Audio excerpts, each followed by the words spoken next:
wild card directly to the WTA 125. How do you feel after finding out? So I'm so very grateful for the wildcard. It's very great opportunity for to compete and in this higher level and gain valuable experience. So I see it as a motivation to do better or to do my best. What are your expectations for yourself? Kasi as you mentioned, it's your first WTA 125 tournament.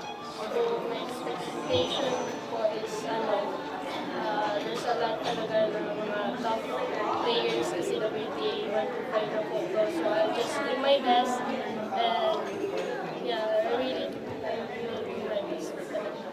Kumusta ba yung preparations mo, Tenny? Anong ginagawa mo para ihanda yung sarili mo sa next level na tournament like this? So I've been training consistently and yeah, with my team, with Tennis Academy, with Coach Bobby Angelo, and my teammates. May binago ba kayo sa training mo? Kasi nga since WTA 125 to, mas ibang game to eh. May ganun bang pagbabago sa inyo?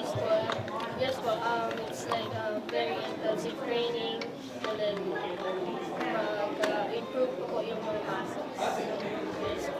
Tenny, ano yung mga biggest lessons from the SEA Games that you want to bring in your first WTA experience? So, the lessons po na paano ko is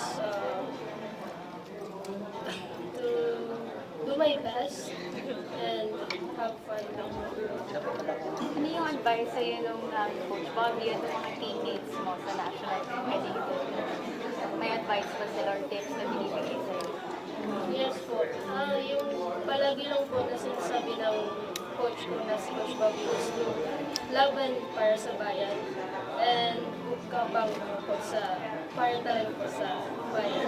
Nabanggit mo ngayon para sa bayan, you're gonna be competing sa harap ng mga Pinoy din. Kaya ba exciting or ano yung feeling for you? Feels so special po and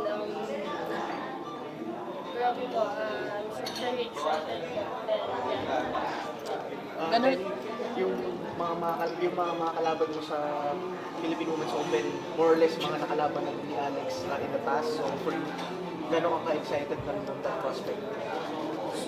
Super excited kasi makalaban ko po yung mga higher level na mga players and yeah, I'm so very excited. May ranking points ka mo then sa WTA. WTA.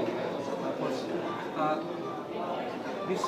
this year ba, nakakommit ka na to US Open?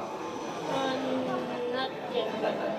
Parang do you plan to study in the US? Yes po. Ano yung university? University of Hawaii. Hawaii na. So, when? August or? After I finish my, my grade 12, Saan? I'm homeschooled. Ahos. Yes po. May scholarship ka na sa university. They've offered you a scholarship. Yes po. They should want some. Since when ka homeschool? Since when I grade 11. Pero how did you pick up tennis as a sport? From my family din po. Kasi my inspiration po talaga is my sister. So, I want to play with her. And yes po. So, yun. Tenny, you mentioned inspiration. Gano'ng kalaking bagay na lang itong Philippine Women's Open para sa mga batang gustong mag-tennis din sa Pilipinas? It's really, yeah, right. So, just do your best, yes, and work hard talaga, and obey your coaches and your family. Stay disciplined. Being a wild card, medyo mahirap yung draw. You will be up against the something agad. What is your mindset and preparation for your first match in the WTA?